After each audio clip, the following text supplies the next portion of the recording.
कौन है शाह साहब है सैयद जफर का कराची वाले सर नहीं वो थल्ले कौन है थल्ले अपना बिस्मिल्लाहिर्रहमानिर्रहीम। तमाम पार्टिसिपेंट को वेलकम करते हैं और आज का जो हमारा वेबिनार है उसको आगाज़ हम कलाम पाक से अल्लाह ताला के नाम से हम उसका आगाज़ करते हैं। मैं शहबाज सदीक साहब से दरख्वास्त करूँगा तलावत कलाम पाक के लिए।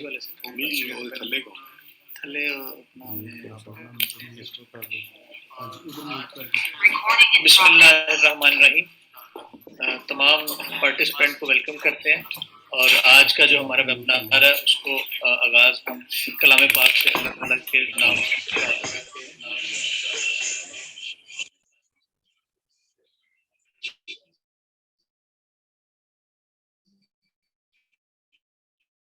बाकी म्यूट कर देना।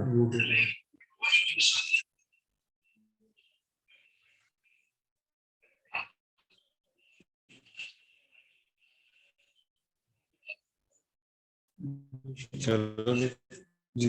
औज़ु बिल्लाहि मिनश शैतानिर रजीम। बिस्मिल्लाहिर्रहमानिर्रहीम। रब्बिका वन्हर इन्ना शानिअका हुवल अब्तर।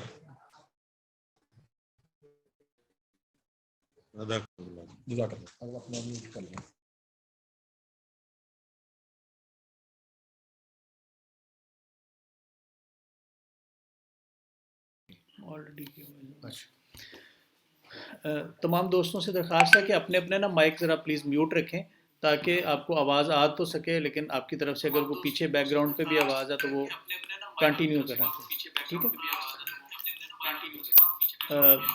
नाते रसूल मकबूल के लिए मैं दरख्वास्त करूँगा सैयद इरफान हैदर शाह साहब से कि हमारे दिलों को नबी पाक सल्लल्लाहु अलैहि या रसूल अल्लाह वसल्लम अलैका या हबीब अल्लाह या मुस्तफा अता हो फिर इज़्न हाज़री का कर लूं नज़ारा आकर, फिर आपकी गली का या मुस्तफा अता हो फिर इज़्न हाज़री का। एक बार फिर दिखा दो रमज़ान में मदीना, एक बार फिर दिखा दो रमज़ान में मदीना, बेशक बना लो आका मेहमान दो घड़ी का या मुस्तफा अता हो फिर जज़ाकल्लाह माशाल्लाह। मैं अब जाहिद अतीक साहब से दरख्वास्त करूँगा, हमारे जो हमसे प्यारे बिछड़ गए इस वक्त में और अल्लाह की रूबरू वो पेश हो गए, उनके लिए दुआ मग़फ़िरत के लिए मैं जाहिद अतीक साहब से दरख्वास्त करूँगा कि प्लीज़ उन हमारे जो प्यारे चले गए उनके लिए दुआ मग़फ़िरत करें। बिस्मिल्लाहिर्रहमानिर्रहीम। हम दुआ करेंगे अपने टैक्स बार एसोसिएशन के मरहूमीन के लिए, उनके मुतल्लकीन और लवाकिन के जो अज़ीज़ो कारब गुज़र गए, इसी तरह से जो सानख़ाए पेशावर में हमारे बहुत ही कीमती जानें ज़ाया हो गई और बलूचिस्तान में जो शहीद हो गए हमारे पाक अफ़वाज के शुहदा, और इसी तरह से जो हमारे कुर्बो जवार में जो अमवात हुई, उन सब के साले सवाब के लिए अल्लाह के हुज़ूर दुआ करते हैं। बिस्मिल्लाहिर्रहमानिर्रहीम। अल्हम्दुलिल्लाहि रब्बिल आलमीन अर्रहमानिर्रहीम मालिकि यौमिद्दीन इय्याका नअबुदु व इय्याका नस्तईन इहदिनस सिरातल मुस्तकीम सिरातल लज़ीना अनअमता अलैहिम गायरिल मग़दूबि अलैहिम वलद्दालिन आमीन। अल्लाहुम्मा इग़फिर ली हय्यिना व मय्यितना व शाहिदिना व गायबिना व सगीरिना व कबीरिना व ज़करिना व उनसाना अल्लाहुम्मा मन अहयैतहु मिन्ना फ़ीही इस्लाम व मन तवफ़ैतहु मिन्ना फ़तवफ़्फ़हु अलल ईमान। या अल्लाह ताला जितने भी मरहूमीन नबी पाक सल्लल्लाहु अलैहि वसल्लम की उम्मत से ईमान की हालत में अब तक दुनिया से चले गए, सबकी बख्शिश मग़फ़िरत फरमा, उनके लवाहिकीन को सब्र जमील अता फरमा और सब्र करने पर उनको आला इनाम नसीब फरमा। अल्लाह ताला जो ख़ास तौर पे उमर अशरफ साहब हैं हमारे दोस्त सरगोदा से, उनकी वालदा का इंतकाल हुआ है, उनकी भी बख्शिश मग़फ़िरत फरमा। हमारे बुज़ुर्ग जो दुनिया से चले गए, अब्दुल कादिर मेमन साहब की वालदा और इसी तरह से मेरी वालदा और जितने हमारे यहाँ दोस्त मौजूद हैं या हमारे साथ इस वेबिनार में हैं, उनके वालदैन में से, बहन भाइयों में से, अजीज़ों कारब में से गुजरे हैं, अल्लाह हुज़ूर की उम्मत की सब की बख्शिश और मग़फ़िरत फरमा।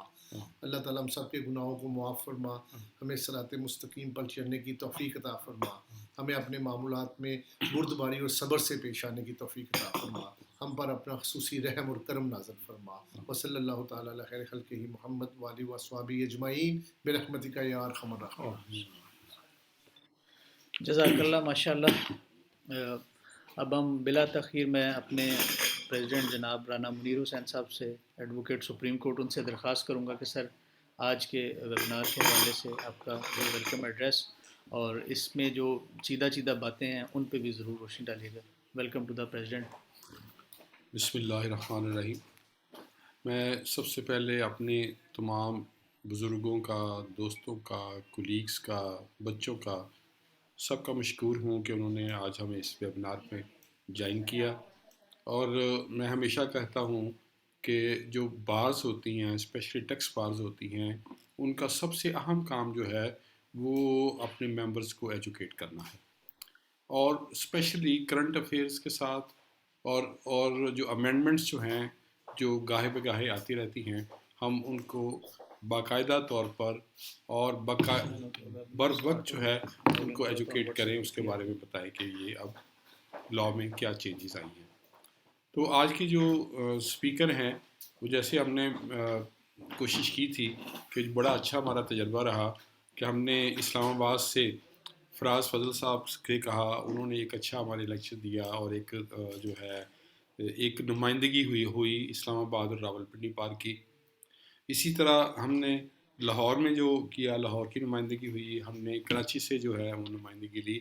तो हमने ये सोचा कि पाकिस्तान टैक्स बार जो है इसके जितने भी मेंबर्स हैं, इसके जितने भी लीडर्स हैं, लॉ नोइंग लोग हैं, हम उन सब को दावत दें कि वो इसमें पार्टिसिपेट करें, क्योंकि ये सारे दोस्त जो हमारे बच्चे जो है ये आने वाले लीडर्स हैं, और इनको एक तो शौक़ पैदा होगा कि जी वो रिसर्च वर्क करें, दूसरा शौक़ पैदा होगा कि जी वो लोगों को एड्रेस करें, अपने दोस्तों से हम कलाम हों, और जो है जो छोटी बातों में जो होता है एहसास कमतरी से महसूस करती हैं, हम चाहेंगे कि वो कभी भी एहसास कमतरी महसूस ना करें, वो हमारे सब साथी हैं, हम सब लोग एट पार हैं। तो इसलिए आज मेरे बड़े प्यारे और पुराने साथी जो हैं रियाजुल हसन गिलानी साहब, और आमतौर पर ये लिखते भी रहते हैं और बहुत अच्छी चीज़ें लिखते हैं, तो मैंने सोचा कि क्यों ना इनको मौका दिया जाए कि वो इसको शेयर करें हमारे साथ जो भी उनकी डेवलपमेंट हुई है।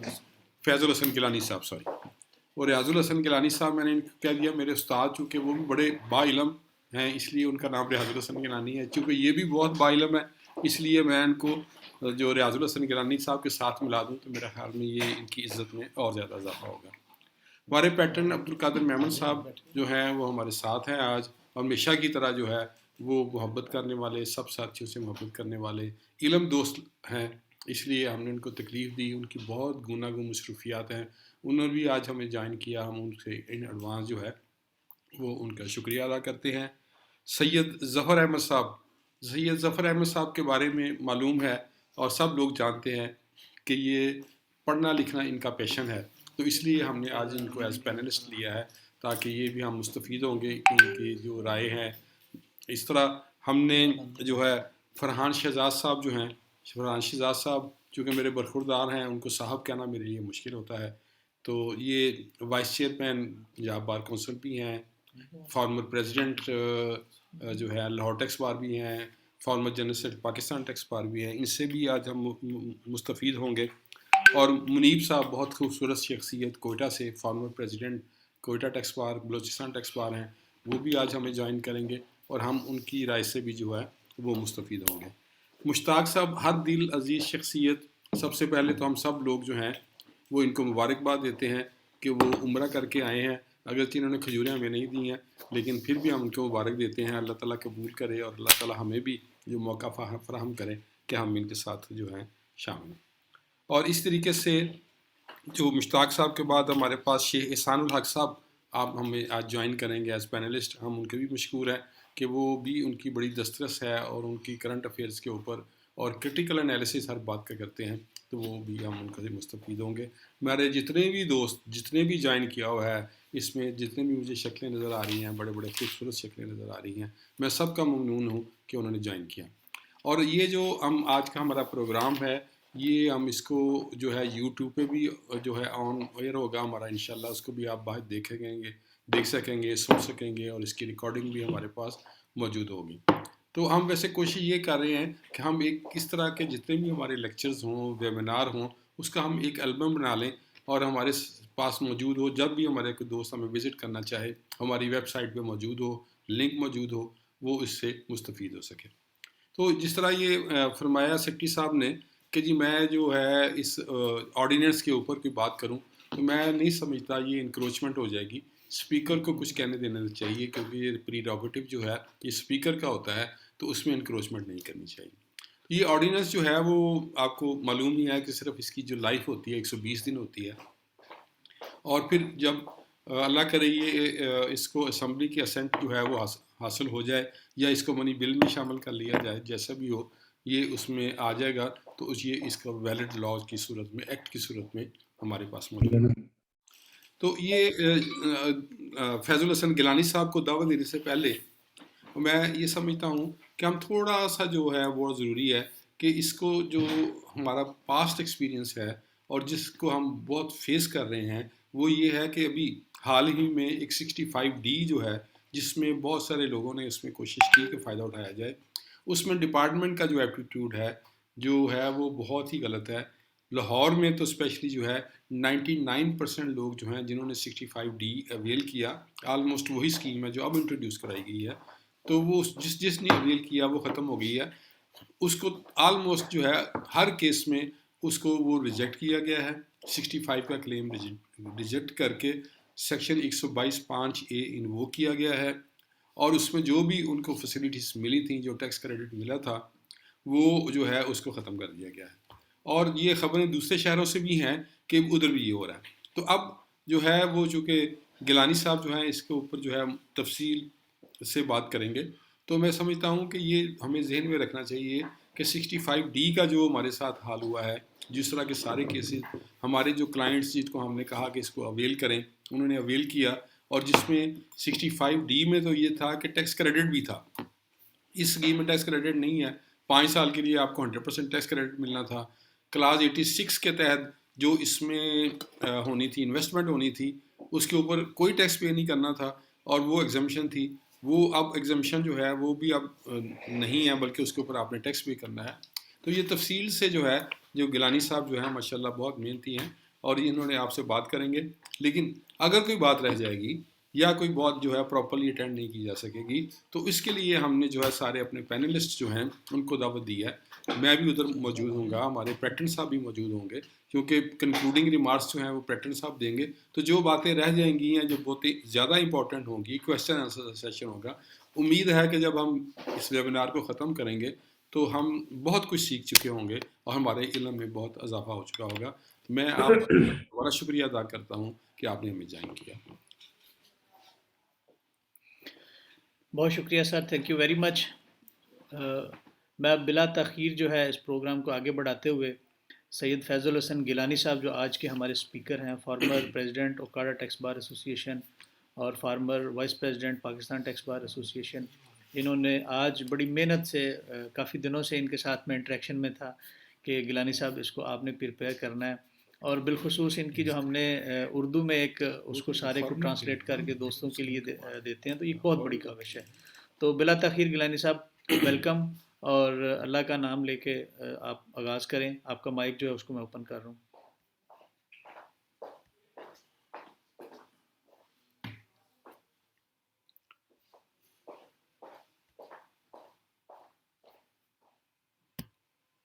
खुद करें।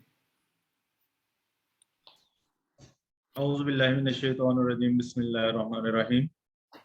सबसे पहले तो मैं अपने काबरीन, हमारे patron in chief Abdul Kadir Memon sahab, हमारे प्रेसिडेंट राना मुनीर साहब, जनरल सेक्रेटरी कमर उस्मान साहब और हमारे नईम शाह साहब और तमाम अपने काबरीन का शुक्रगुजार हूँ कि उन्होंने अपनी दूर अंदेशी को सामने रखते हुए मुझे इतने बड़े लोगों के दरमियान बैठे बोलने की इजाज़त दी। और ये मैं अपने आप को खुशकिस्मत समझता हूँ कि एक छोटी बात में से होते हुए लर्नड लोगों में ये पेपर पढ़ने की इजाज़त मिली और मैं अपने आप को बहुत लकी फील करता हूँ।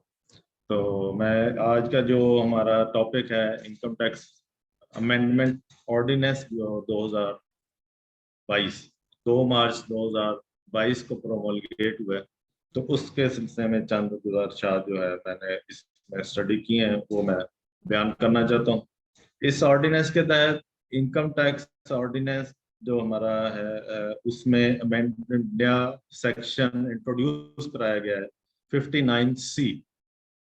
ये बेसिकली इसका जो पर्पस है वो हमारी सिख इंडस्ट्री को रिवाइव करने के लिए उन्होंने कुछ मराहत जो है देने की कोशिश की है कि इस वक्त फौरी तौर पे अगर कोई इंडस्ट्री जो बंद पड़ी हैं या सिख हैं लॉस में जा रही हैं उनको हम किसी तरह जर्नल उसमें लेके आए ताकि हमारा जो बिजनेस है इंडस्ट्री हमारे मुल्क की वो सरवाइव कर सके।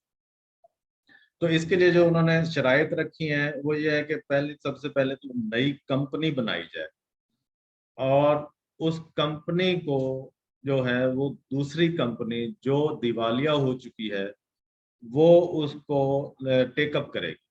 अब दिवालिया जो हुई है उसमें उन्होंने कहा है कि जुलाई 2022 तक पिछले 3 मुसलसल सालों में वो लॉस डिक्लेयर कर रही हो और वो लॉस जो है उसके पेड अप कैपिटल के बराबर या ज्यादा हो चुका हो या उसके जो रिजर्व्स हैं उसके बराबर हो चुके हैं, या ऐसी कंपनी है जो बैंक के या किसी भी फाइनेंशियल इंस्टीट्यूट से जो नादहिंदा हो गई है या गवर्नमेंट ने किसी वजह से उसको दिवालिया करार दिया है।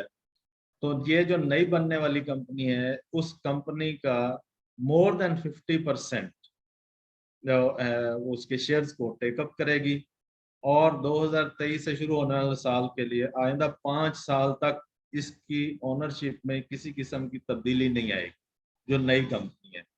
और उसके जो 2026 तक जो उसने कंपनी टेकअप की है उसका किसी कोई भी एसेट जो है उसको सेल आउट नहीं कर सकेगी और उसके जो जून 2026 तक काम करे तो इस नई कंपनी को इजाजत होगी कि वो हासिल की गई कंपनी के नुकसान को जितने फीसद शेयर्स हासिल किए गए होंगे इतने फीसद नुकसान अपने मुनाफे में एडजस्ट कर सकते आइंदा नेक्स्ट 3 इयर्स के लिए। इसका मतलब एक तो जो उसका टोटल लॉस है वो एब्जॉर्ब नहीं करेगा, जितने परसेंट उसने उसके शेयर टेकअप किए हैं नई कंपनी ने उतने परसेंट उसका जो लॉस है कम्युलेटेड लॉस जिस कंपनी को उन्होंने टेकअप किया है उसका वो अपने प्रॉफिट्स में से उसको एडजस्ट कर सकता है। 3 साल के बाद जो बाकी है ना उसका लॉस होगा जिस कंपनी को उन्होंने टेकअप किया है वो company under section 57 of the ordinance उसके तहत अपने जो लॉसेस को कैरी ऑन एडजस्ट करती रहे। ये जो पहला है सेक्शन 59C इन्होंने इंट्रोड्यूस कराया है सिर्फ 6 यूनिट जो हैं उनको रिवाइव करने के लिए और इसका उन्होंने फार्मूला भी दिया है कि जी स्मूथ फार्मूले जिसका नटशल यही है कि जितने परसेंट आपके उसमें होंगे ना शेयर्स उतने परसेंट आप उसका इशू कर सकते हैं जो लॉस है उसका ले सकते हैं। इसके बाद नया सेक्शन है 65H मुतारफ करवाया गया है ये है नई इन्वेस्टमेंट के लिए।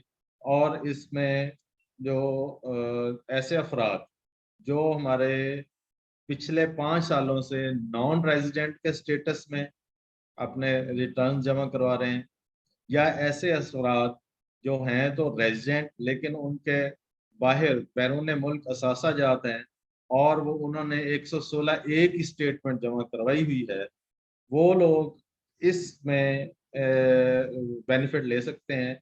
और उनके लिए है कि वो मार्च, यानी कि अब तो मार्च ही चल रहा है, तो दिसंबर 2022 तक नई कंपनी बनाएंगे।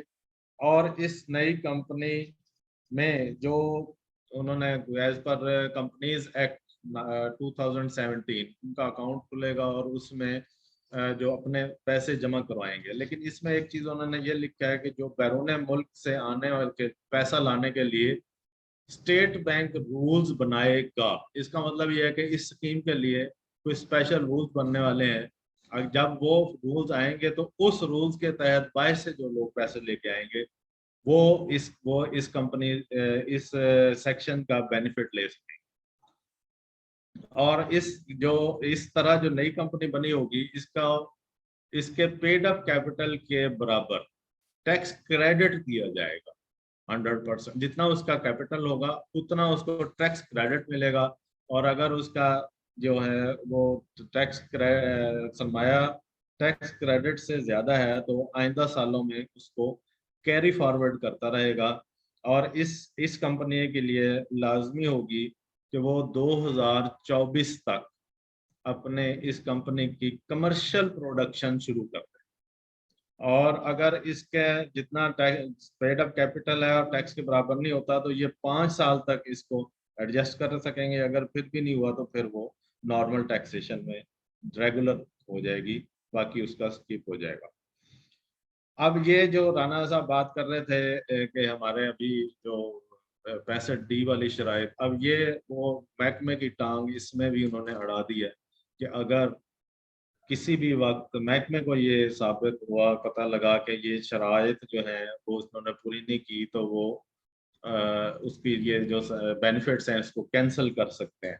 तो ये वो हम उसी महकमे के अंदर इसको हमारे अंदर वही प्रॉब्लम जो राना साहब ने जिक्र किया है उसके अंदर हम भुगते रहेंगे। ये स्पेसिफिकली उन्होंने नॉन रेजिडेंट्स के लिए ये सेक्शन मुतारफ करवाया कि जो ताकि हमारे मुल्क के अंदर फॉरेन इन्वेस्टमेंट आए। तो फॉरेन इन्वेस्टमेंट लाने के लिए जो पाकिस्तानी ऐसे जो हैं रेजिडेंट हैं लेकिन वो का फॉरेन इनकम है या उनके साथ बाहर हैं तो वो लोग इसमें अपना असास कर सकते हैं। ये जो पहले ये 2 सेक्शन है ये इसमें टैक्स क्रेडिट की सहूलत दी गई है सिक यूनिट वाले को और हमारे जो लोग हैं फॉरेन इन्वेस्टमेंट वाले। इसमें जो हमारा इन्वेस्टमेंट है होगी उसके बारे में क्वेश्चन हो सकेगा।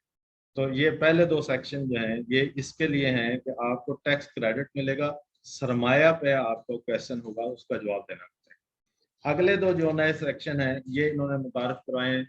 इसमें आपको जो सरमाया है उस पे आपको छूट दी गई है। सेक्शन नया इंट्रोड्यूस हुआ है 100F। ये थोड़ा सा मैं मेमोरी आपको रिकॉल करवाता चलूंगा। आपको याद होगा 1991 में इकोनॉमिक रिफॉर्म्स एक्ट आया था और उस वक्त 3 क्लासेस आई थी 118 C, D and E, जिसके तहत आप नई कंपनी बनाएं और उसके अंदर जितना भी सरमाया होगा उस सरमाया के बारे में आपसे नहीं पूछा जाएगा और आप उसके ऊपर टैक्स एग्जाम्पशन भी होगी। लेकिन उसमें शुरू में ये प्रॉब्लम हुई थी कि 80D उन्होंने चार्ज किया था मिनिमम टैक्स और फिर इलाही टेक्सटाइल वाले केस में ये 80D खत्म हुआ था और उन्होंने गवर्नमेंट ने ये हमारा टैक्स वापस किया था। ये मोर और लेस उसी तरह की ये स्कीम है 100F इन्होंने इंट्रोड्यूस कराया। अब इसमें एक छोटी सी जो नई चीज आई है वो ये है कि इसमें एक इंडस्ट्रियल अंडरटेकिंग का वर्ड जो है वो इस सारे सेक्शन में इस्तेमाल हो रहा है। तो इसमें जो सेक्शन 100F है इसमें इंडस्ट्रियल अंडरटेकिंग और जो हमारी ऑर्डिनेंस में है 229C, इन दोनों में डिफरेंस है। इन्होंने इसमें स्कीम में 100F पे जो है, अब जो हमारी 229C है, जिसमें इंडस्ट्रियल अंडरटेकिंग को उन्होंने डिफाइन किया है, उसमें तो यह है कि आपके पास 10 अफराद हो और अगर आप बिजली का कनेक्शन लगा हुआ हो, या अगर 20 अफराद हैं और बिजली इस्तेमाल नहीं कर रहे और कोई चीज़ आप बना रहे हैं ऐसी शक्ल में कि अगर उसको रिवर्स किया जाए तो वो अपनी ओरिजिनल में ना आ सके।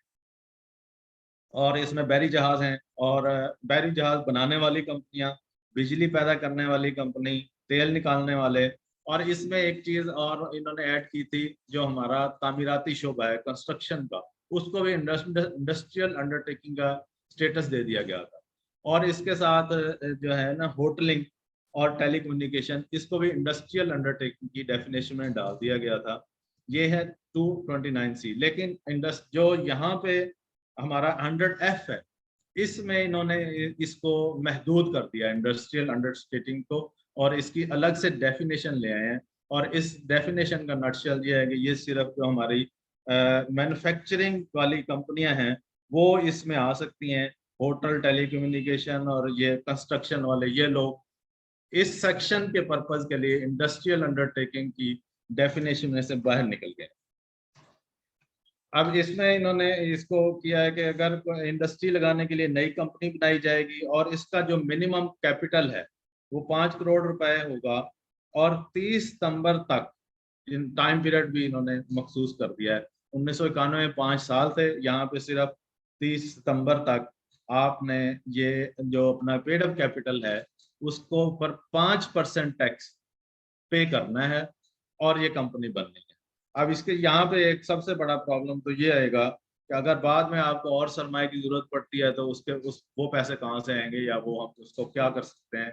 तो वो आपको, अगर इस वक्त आपका एस्टिमेट ये है कि हमारी जो कंपनी है, हमारा बिजनेस वो 10 करोड़ में हो जाएगा, लेकिन अगले 2 सालों में जब तक आप कंप्लीट करते हैं तो वो 20 करोड़ में जा पहुंचता है, तो ऊपर वाले 10 करोड़ का क्या बनेगा। तो यहाँ पे ये चीज जो है ना, ये काफी मेरा ख्याल है रिड्रेस होने वाली है कि 30 सितंबर तक जो हमने अमाउंट डिक्लेयर करनी है, सिर्फ उस पर 5% हम दे के तो उसको वाइट कर सकते हैं। बाकी बाद में उसके साथ क्या बनेगा इसका कोई इसमें सद्भाव नहीं है। और ये जो इस तरह की जो रकम है, जाहिर है ये आप अपने वेल्थ स्टेटमेंट में भी जो शेयर होल्डर्स हैं वो उसमें डिक्लेयर कर सकेंगे। और इसके लिए भी उन्होंने ये शर्त रखी है कि ऐसे जो कंपनी बनेगी, ये इसके लिए लाजमी होगा कि 30 जून 2024 तक वो अपने कमर्शियल प्रोडक्शन जो है वो स्टार्ट कर। और इसमें उन्होंने एक चीज की कदगन और भी लगाई है कि इस मकसद के लिए स्पेसिफिकली जो टैक्स जमा कराया जाएगा, अगर आइंदा किसी भी वक्त आप इस स्कीम में से बाहर निकल जाते हैं तो ये जो टैक्स जमा किया होगा ये ना तो आपको रिफंड होगा और ना ही किसी और हेड में एडजस्ट हो सकेगा। और जो अफराद इन्होंने कहा है कि इसमें से फायदा इस स्कीम में से नहीं ले सकते, उनमें पब्लिक ऑफिस होल्डर है, उसके स्पाउस हैं, और इनके ऐसे बच्चे जो उनके डिपेंडेंट है। अब ये इसमें थोड़ा सा वजाहत की गई है कि पहले हो जाता है कि लफ्ज आया, पहले जितनी भी स्कीम्स आई हैं उसमें public office holder, spouse and children था, लेकिन इसमें जो लफ्ज आया है डिपेंडेंट चिल्ड्रन, तो इसका मतलब है अगर कोई इनके बच्चे पब्लिक ऑफिस होल्डर वाले के इंडिपेंडेंट बच्चे हैं तो वो इस स्कीम को अवेल कर सकते हैं। और ऐसी कंपनी जो पब्लिक कंपनी, हमारा जो जिसकी डेफिनेशन दी हुई है 247 सब सेक्शन 47 में पब्लिक कंपनी की, जिसमें एक ऐसी कंपनी जिसके मोर देन 50% शेयर गवर्नमेंट के पास हों, या ऐसी कंपनी जिसके मोर देन 50% बैरून मुल्क किसी गवर्नमेंट के पास हों, या ऐसी कंपनी जो जिसको स्टॉक एक्सचेंज में लिस्टेड हो और वहाँ पे इसका बिजनेस हो, या ऐसे ट्रस्ट जिसके यूनिट्स जो हैं वो आम आवाम के लिए खरीदो फरोख्त के लिए मौजूद हों। ये जो है ये लोग अफराद इस स्कीम से फ़ायदा नहीं उठा सकते। इनके साथ ऐसे लोग जो जिन्होंने 2018 और 2019 की जो स्कीम्स एसेट डिक्लेरेशन स्कीम आई थी उससे फ़ायदा उठाया है, तो वो लोग भी इसमें शामिल नहीं हो सकते। और ऐसे अफराद जो बैंक डिफ़ॉल्टर, वो भी इसमें नहीं हो सकते। और ऐसे अफराद जो कि ऐसी कंपनी जो बैंक डिफ़ॉल्टर हो गई है और उसके डायरेक्टर थे, वो भी इस अफराद इस स्कीम से फ़ायदा नहीं उठा सकते। या ऐसी रकम प्रोवाइड करने की कोशिश की गई हो जो कि किसी जुर्म या करप्शन या मनी लॉन्ड्रिंग या दहशतगर्दी के जराए से हासिल की गई। और एक साथ इन्होंने ये भी कर दिया है कि हम हर बिजनेस को इसके लिए इंटर होने के लिए, उसको इन्वेस्टमेंट के लिए नहीं इन्होंने ओपन किया, उसके लिए गाइडलाइन दी है कि ये चंद जो बिजनेस हैं इनके अलावा दूसरे बिजनेसेस में आप ये स्कीम अवेल कर सकते हैं, जिनमें नई मसलन असला बनाने वाला बम, चीनी, सिगरेट, मशरूब, फ्लोर मिल, घी मिल, कुकिंग ऑयल, ये जो नेचर ऑफ बिजनेस हैं इनमें आप सरमायाकारी नहीं कर सकते। इसके अलावा आप दूसरी जो है उस साइड पे जाएंगे। और इसमें जो है 30 जून 2024 तक आपको कमर्शियल प्रोडक्शन शुरू करनी पड़ेगी लाजमी। और दूसरी शर्त यह है कि 30 जून 2026 से पहले मालकान तब्दील नहीं होंगे। अब ये भी एक चीज है यहाँ पे, प्रॉब्लम जो हो सकती है वो ये हो सकती है इन केस ऑफ डेथ क्या बनेगा। ये तो इंग्लिश वर्डिंग है, इसमें तो उन्होंने कर दिया है कि भाई वो चेंज नहीं हो सकते जो ऑनर्स हैं, जो नई कंपनी वाले हैं, लेकिन इन केस ऑफ डेथ उनका क्या बनेगा। तो इस बारे में कोई ऐसी चीज नहीं है, कोई ना कोई इसका रास्ता होना चाहिए था। और दूसरा इन्होंने ये भी इसमें किया है कि जनाब ये जो कंपनी है ये अपने 30 जून 2026 तक किसी किस्म के असासा जात वो फरोख्त नहीं कर सकेगी। और 30 सितंबर 2022 तक बोर्ड की तरफ से जारी करता स्टेटमेंट जो कि जमा करवाई जाएगी, यानी कि इसमें जो हमारा FBR है ये एक नई statement for the purpose of 100F introduce कराएगा कि ये आपने ये सबमिट करनी है। तो ये जस्ट लाइक वेल्थ स्टेटमेंट गालिबन होगी, या इसमें पर्टिकुलर जब आएंगे सामने तो पता लगेगा। तो ये स्टेटमेंट 30 सितंबर 2022 तक इन आपने सबमिट करनी है। और अगर उस स्टेटमेंट में कोई जो मालूमात हैं गलत सबमिट हो गई तो आप इस स्कीम के अवेल करने के हकदार नहीं होंगे।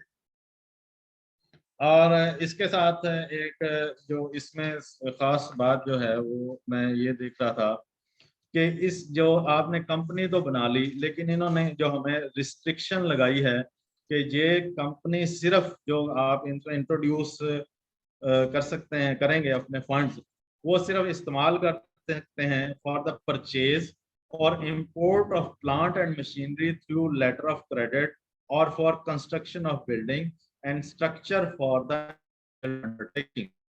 अब यहाँ पे जो प्रॉब्लम आएगी वो उसी तरफ मैं दोबारा नॉक करूंगा जो राना साहब ने इशारा किया है। अब ये स्कीम कहती है आपने फैक्ट्री लगानी है तो जमीन के लिए आप इसमें से पैसे नहीं इस्तेमाल कर सकते, और आप उसके व्हीकल्स के लिए इस्तेमाल नहीं कर सकते, आप उसके जो इक्विपमेंट ऑफिस इक्विपमेंट है उसके लिए नहीं इस्तेमाल कर सकते।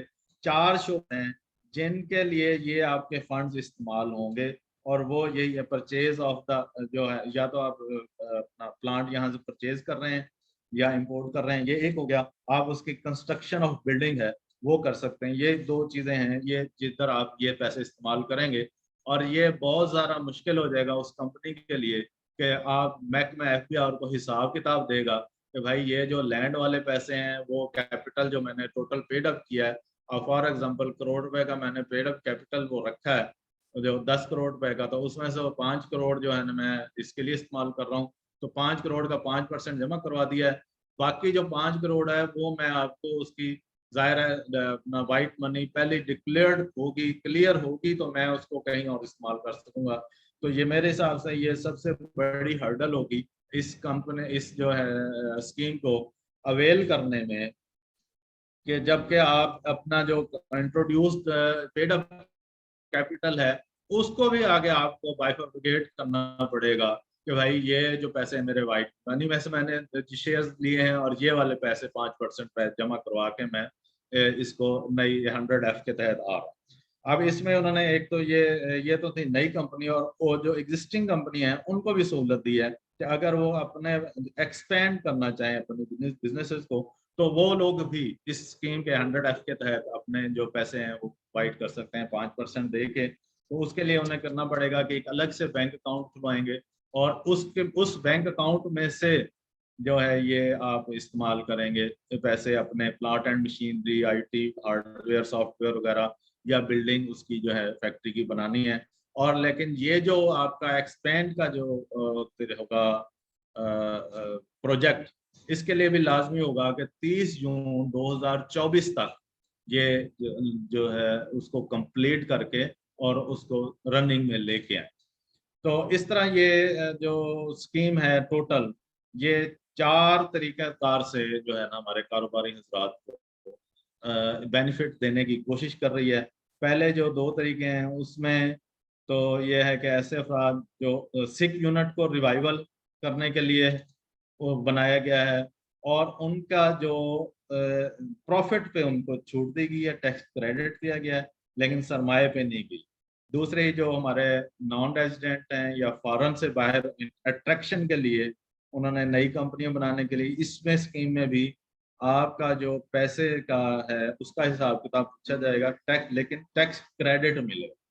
और अगली 2 चीजें हैं वो इसमें जो है कि आपको 5% पैसे दे के पैसे वाइट कर सकते हैं, लेकिन आपको टैक्स क्रेडिट नहीं मिलेगा। और जो लोग अपने कारोबार को बढ़ाना चाहते हैं वो भी 5% टैक्स देने के बाद उसको जो पैसे हैं वो सरमाया वाइट हो सकता है, लेकिन उसका टैक्स जो है वो नॉर्मल देने पड़ेंगे। तो ये हमारी स्कीम थी जो गवर्नमेंट ने ऑर्डिनेंस के जरिए इसको किया है। तो मैं ये चाहूँगा हमारे पैनलिस्ट इसमें बहुत सारी और भी ऐसी चीज़ें हैं जो पॉइंट आउट होने वाली हैं, और डेफिनेटली हमारा जो आने वाला बजट है उसमें गवर्नमेंट इसको एक्ट बनाना की कोशिश करेगी। तो हमारे जो माशाल्लाह लर्नेड दोस्त हैं, इसमें से जो चंद एक चीज़ें मुझे नज़र आई हैं वो तो मैंने हाईलाइट की हैं कि ये प्रॉब्लम क्रिएटिव एरियाज़ हैं जिसकी वजह से इसको अवेल करना जो सबसे मुश्किल होगा वो यही था कि इसमें एक तो ये कि हर स्टेप पे ऑल दो गवर्नमेंट ने कहा है कि जी इसमें नैब भी आपको प्रोटेक्शन होगी कि ये सारे इदारे हैं उसमें आपके बारे में क्वेश्चन नहीं कर सकेंगे, लेकिन जो सबसे बड़ी जो हर्डल है वही FBR इटसेल्फ। तो मेरी दुआ है कि गवर्नमेंट ने जिस काम के लिए इंट्रोड्यूस करने की कोशिश की है तो हमारा जो इंडस्ट्री है वो सर्वाइव और रिवाइव हो, और हमारे इस जो इसमें जो प्रॉब्लम्स हैं उनको सॉल्व करने के बाद हमारे बहुत सारे लोग इससे बेनिफिट उठाएं और हमारे मुल्क को तरक्की। जज़ाकल्लाह, थैंक यू वेरी मच।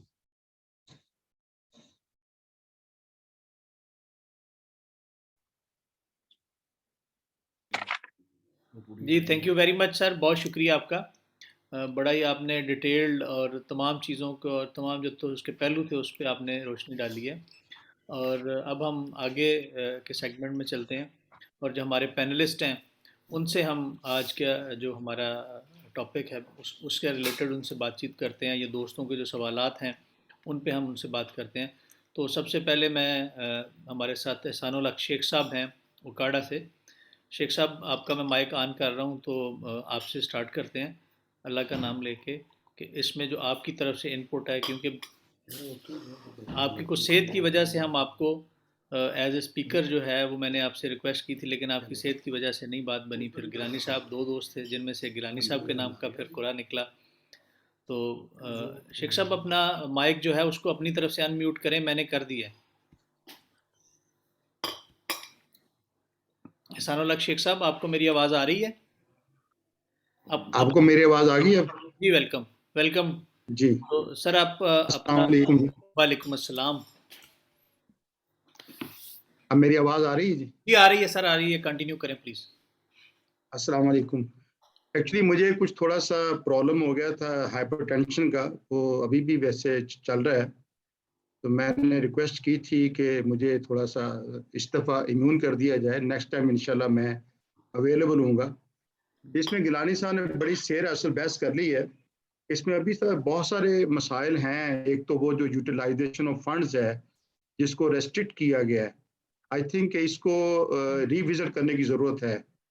दूसरा, इसका स्कोप बड़ा महदूद किया गया है जो सिर्फ कंपनीज की तरफ है, और उसके अलावा दूसरा जो लोग पहले अवेल कर चुके हैं वाडा और दूसरी डिक्लेरेशन ऑफ एसेट्स की स्कीम, उनको भी इससे एक्सक्लूड कर दिया गया है। तो बहुत थोड़े लोग हैं, मोस्टली लोगों ने इस स्कीम को पहले अवेल कर लिया था, क्योंकि जो भी फंड्स जनरेट होंगे वो थ्रू इंडिविजुअल्स होंगे वही फंड्स जनरेट करेंगे और वही अपनी इम्यूनिटी अवेल करेंगे, और इसमें जो टैक्स एमनेस्टी है वही अवेल करेंगे। तो ये चीज़ें बहरहाल देखने वाली हैं। अभी इसमें बहुत सारे मसाइल होंगे, यूटिलाइजेशन ऑफ फंड कुछ जो रेस्ट्रिक्ट किया गया है।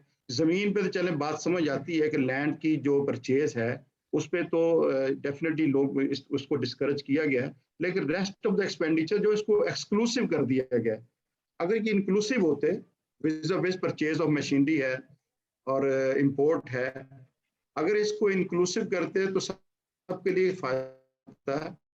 जब आपके पास एक ऑप्शन मौजूद है, आप चेक कर सकते हैं, तो मेरा ज़ाती ख्याल ये है कि इनको थोड़ी सी इसको भी कंसिडर करना चाहिए था कि एक्सपेंडिचर्स को जो इन्होंने रेस्ट्रिक्ट किया है कि जी आप आईटी हार्डवेयर ले सकते हैं, इंपोर्ट ऑफ प्लांट कर सकते हैं, परचेज कर सकते हैं, तो इसको कंस्ट्रक्शन ऑफ बिल्डिंग है, तो रेस्ट ऑफ द एक्सपेंडिचर्स को क्या करेंगे उसमें। तो ये चीज़ें बहरहाल कंसिडर करने वाली हैं। ये मेरे नज़दीक इसमें थोड़ा सा अभी वर्क करने की ज़रूरत है। दूसरा, अगर किसी वजह से commencement of production जो है by the date that has been fixed by the ordinance, अगर उसमें कोई कमी बेशी होती है तो मेरा ख्याल इसमें कोई रिलैक्सेशन का भी होना चाहिए था कि अगर कोई ऐसी उसके पास रीजंस मौजूद हो जो लेजिटिमेट हो तो इसको रिलैक्स करना चाहिए था थोड़ा सा। लॉ में जहां आप फैसिलिटेट करते हैं वो इतना रेस्ट्रिक्टिव नहीं होता, उसमें कोशिश होती है कि लोगों को फैसिलिटेट किया जाए और उसमें ऐसी प्रोविजन डाली जाए कि लोग उसमें दाखिल हो सके। यहाँ वो मैं राणा साहब की बात से इत्तेफाक करता हूँ, खुद मुझे एक्सपीरियंस हुआ 65D के ऊपर, एक दफ़ा मेंटर हो गए, बल्कि VTCS में भी एक चीज़ हमने ऑब्जर्व की, वॉलंटरी टैक्स कंप्लायंस स्कीम में भी, कि एक दफ़ा मैंने देखा कि ये फील्ड फॉर्मेशंस और मिनिस्ट्री ऑफ फाइनेंस जो है वो एक प्लेटफॉर्म पे नहीं है। रिसेंटली एक और चीज़ मैंने अभी मेरे पास एक रिप्लाई आया महकमे की तरफ से, ये 177 की सिलेक्शन हुई है जोन उकाड़ा में, almost all the rice mills, all the cold storages, all the doctors, they have been selected for audit in terms of section 177। तो हमने उसमें अपनी एक प्रेजेंटेशन दी कि after the judgment of the Sindh high court, जिसमें sectoral basis पे selection of cases for audit जो है that has been held illegal, इस बुनियाद पे without applying the mind by the commissioner इस किस्म की सिलेक्शन नहीं होनी चाहिए थी। तो उसका ये मेरे पास अभी रिप्लाई आया है उस ये सिलेक्शन जो हमने की है ये डिपार्टमेंट की तरफ से कि ये इंडिपेंडेंट प्रोविजन है 200, अभी 214C 2020 का खड़ा हुआ है, लेकिन दूसरी तरफ उन्होंने 177 की सिलेक्शन कर ली है। तो ये फील्ड फॉर्मेशन और बोर्ड, और एक आपको याद होगा मिनिस्टर ऑफ फाइनेंस ने एक दफ़ा एक तकरीर में ये बात कही थी, अब हमारा फील्ड फॉर्मेशन कोई नोटिस फॉर ऑडिट जारी नहीं करेंगे। ये मैंने उसका रेफरेंस दिया, तो उसमें मुझे मैम के अल्फाज आपको बताता हूँ जो मुझे लिखा, finally the assurance if any given to the tax payers by the finance minister has not been conveyed to this office through official channels. That's why your application in this regard is dismissed. यानी ये अंदाजा लगाएं, ये पूरे electronic media में आया था। इसी तरह 65D में हुआ कि हमारे बहुत सारे केसेस में उन्होंने हमारा टैक्स क्रेडिट जो है वो इसमें डिसअलाउ कर दिया। फिर उसके बाद अगली सूरत हाल जो हमारे साथ आई वो अपना voluntary tax supply compliance scheme में आई VTCS में, उसमें भी यही ट्रीटमेंट है। ये लोग जो है ना वो डिफरेंट फील्ड में खेल रहे हैं, फील्ड ऑफिस और दूसरे भी। ये एक चंद मेरी गुजारिशात थी जिसको रिकंसिडर करने की जरूरत है। बाकी हमारे पैनल के दोस्त हैं उस पर बड़ी सेहरा से बात करेंगे। शुक्रिया।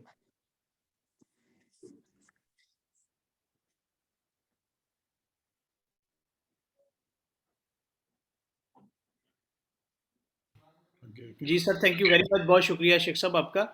अब मैं कराची से हमारे साथ मौजूद हैं हमारे vice president Pakistan tax bar association, आज के हमारे पैनलिस्ट भी हैं सैयद ज़फ़र अहमद साहब। सर आपसे मैं रिक्वेस्ट करूंगा कि आज का जो हमारा वेबिनार है उसके रेफरेंस से जी प्लीज़ अनम्यूट कीजिएगा अपनी तरफ से। जी बहुत बहुत शुक्रिया। आवाज़ क्लियर है जनाब? जी क्लियर है जी। अच्छा देखिए, मैं 59C से स्टार्ट लेता हूँ मैं इसमें। अच्छा जिलानी साहब, आपने 2-3 दफा कहा कि नई कंपनी बनानी पड़ेगी। नई कंपनी के इसके अंदर कोई कॉन्सेप्ट नहीं है। जाहिर है कि जो एक्वायरिंग कंपनी होगी उसको पुरानी कंपनियां होना जरूरी है ताकि उसके पास इनकम हो, ताकि वो सिक यूनिट के लॉसेस ले सके। आई थिंक ये हम विद इन अस हम ये बिल्कुल क्लैरिटी ले आए, नंबर 1। नंबर 2, जो इसके अंदर सबसे पहला जो एक ऑब्जर्वेशन है वो इसकी सेकेंड लाइन में लिखा हुआ है, under a scheme of acquisition.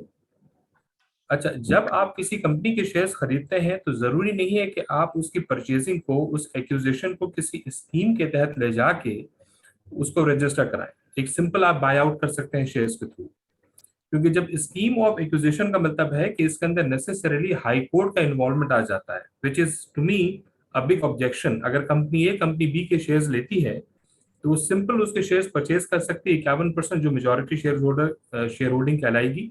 उसके लिए हमें किसी स्कीम में जाने की जरूरत नहीं है। अच्छा, दूसरा इसमें अच्छा, मैं बहुत ज्यादा टाइम नहीं लूंगा, मैं 2-3 ऑब्जर्वेशन आई थिंक बहुत बेहतर होगा कमर साहब कि अगर हम सेक्शन वाइज एक ओपिनियन डेवलप कर लें ताकि 3 सेक्शंस के अंदर बिल्कुल क्लैरिटी आ जाए। जी कोई बात नहीं जफर दूसरा, भाई, आप कंटिन्यू करें, कोई मसला नहीं टाइम अच्छा, बहुत शुक्रिया, बहुत शुक्रिया। पहली बात तो ये स्कीम ऑफ एक्विजिशन वाली थी। दूसरा, इसमें इसी 59C के सबसेक्शन 1 के बिल्कुल लास्ट में लिखा हुआ है कि सॉरी 59C में जो सिक यूनिट को डिफाइन किया गया है, सिक यूनिट को जो डिफाइन किया गया है, इसमें आप जाएं सबसेक्शन 7 के बी में। सिक यूनिट की डेफिनेशन ये है कि अगर उसके पास एक्यूमुलेटेड लॉसेस हो for a continuous period of 3 years। I think ये बहुत ही स्ट्रिक्ट और टफ कंडीशन हो जाएगी कि लॉसेस हो और कंसेक्टिवली 3 साल के हो। ये जरूरी नहीं है, बाज दफा किसी कंपनी का ऑपरेशन नहीं होता, एक छोटी मोटी अदर इनकम आ जाती है, तो सिर्फ ये कंसेक्टिव का होना जो बहुत ही टफ है, ये बहुत प्रैक्टिकल नहीं रह जाता इसके अंदर मामला। ये एक तरह का ट्विन कंडीशन है, लॉसेस का होना और कॉन्टिन्यूसली 3 पीरियड का होना। ये पूरी स्कीम को समझेंगे, ये फेल कर देता है। ये 2 जनाब मेजर ऑब्जर्वेशन इसके अंदर। बाकी ये चीज बिल्कुल क्लियर है कि इसके अंदर कोई ट्रेडिंग और सर्विस नहीं आएगी। ये 2 ऑब्जर्वेशन आई एम श्योर आप नोट तो कर रहे हैं ना कुमार साहब? जी बिल्कुल मैं कर रहा हूँ जफर भाई। ओके,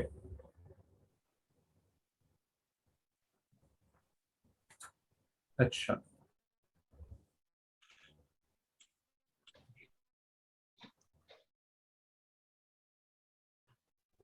तीसरा उसी 7 में दूसरी इन्होंने क्या एक जो बेंच मार्किंग रखी है, वो बेंच मार्किंग है कि या तो 3 साल के लॉसेस हो, या अगर लॉसेस नहीं है तो उसने डिफॉल्ट किया हुआ 3 साल, कंसेक्टिव पीरियड 3 साल।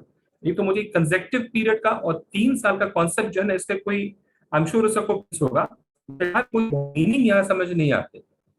यानी कि सिक यूनिट की डेफिनेशन के लिए जरूरी है कि या तो उसके पास लॉसेस हो या वो लोन पे डिफॉल्ट उसमें किया हुआ हो। अगर इसको थोड़ा सा देखा जाए तो बिल्कुल 2 डिस्टिंक्ट किस्म के पैरामीटर्स हैं और दोनों अपनी जगह पे बहुत ही टफ है कंसेक्टिव का होना। तो इसको आई थिंक हमें रखने की जरूरत है कि ये किसी भी तरह से प्रैक्टिकल नहीं है ऐसी कंपनी का ढूंढना कि उसके पास लॉसेस हो या उसने लोन डिफॉल्ट किया हो और मुसलसल 3 साल के लिए। अच्छा, इसमें चूंकि इंडस्ट्रियल अंडरटेकिंग की डेफिनेशन जिस तरह से गिलानी साहब ने कहा कि 100F के अंदर दी हुई है, इसके अंदर नहीं दिया हुआ। इसका मतलब है कि कम 59C के लिए हम इंडस्ट्रियल अंडरटेकिंग में अपनी पुरानी डेफिनेशन 2(29C में हम जाएंगे।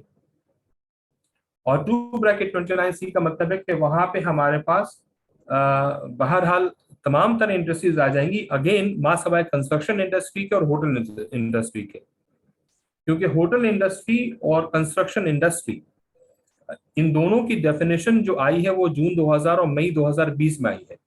इसका मतलब है इफेक्टिवली ये लॉसेस को पुराना होटल के केस में या पुरानी कंस्ट्रक्शन इंडस्ट्री के केस में हमारे लिए फिर ये प्रैक्टिकल पॉसिबल नहीं रह जाती।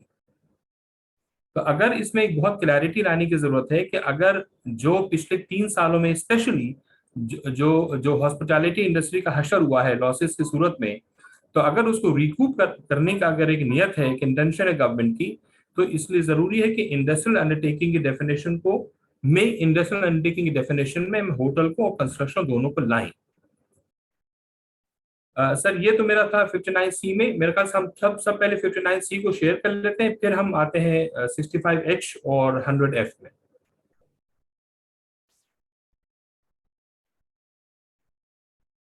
अमर साहब। जी प्लीज कंटिन्यू करें। अच्छा, मैं कह रहा था हम 59C को पहले एक जगह इकट्ठा कर लें, जी क्या ऐसा नहीं करें, और फिर उसके बाद 65H में और 100F में आए। आप अपने जो जफर भाई पॉइंट्स है ना, आप उसको सेक्शन वाइज ही बोल दें, बाकी फिर नेक्स्ट जो आ जाएंगे ना, नेक्स्ट दोस्त जो है वो उसी तरह से उसको कंटिन्यू कर लेंगे, ठीक है? ओके। अच्छा, अब आए दूसरे सेक्शन में आ जाते हैं 65H में। 65H में जिसमें आपको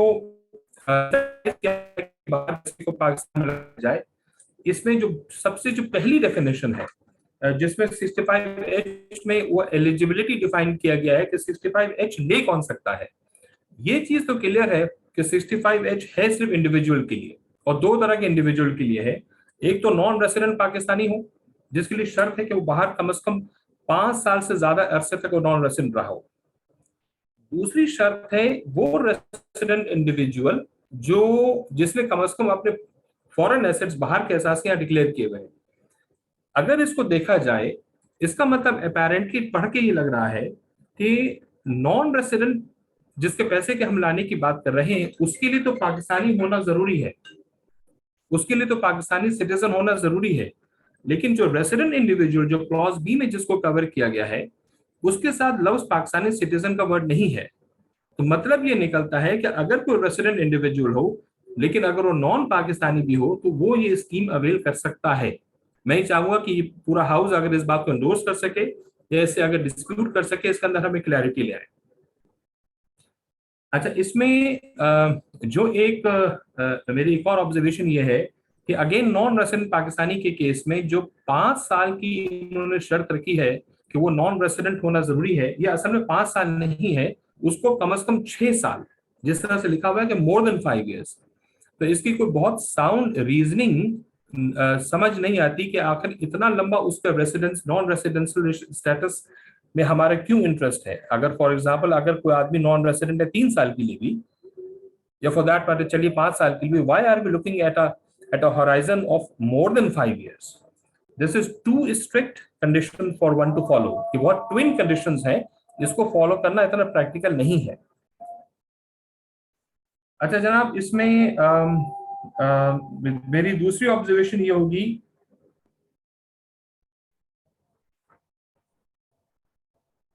कि 65H के सबसेक्शन 5 में अगर हम चलते हैं, जिसमें जिलानी साहब ने भी और आपने भी कहा कि बहुत बुरे एक्सपीरियंसेस रहे हैं 65B में,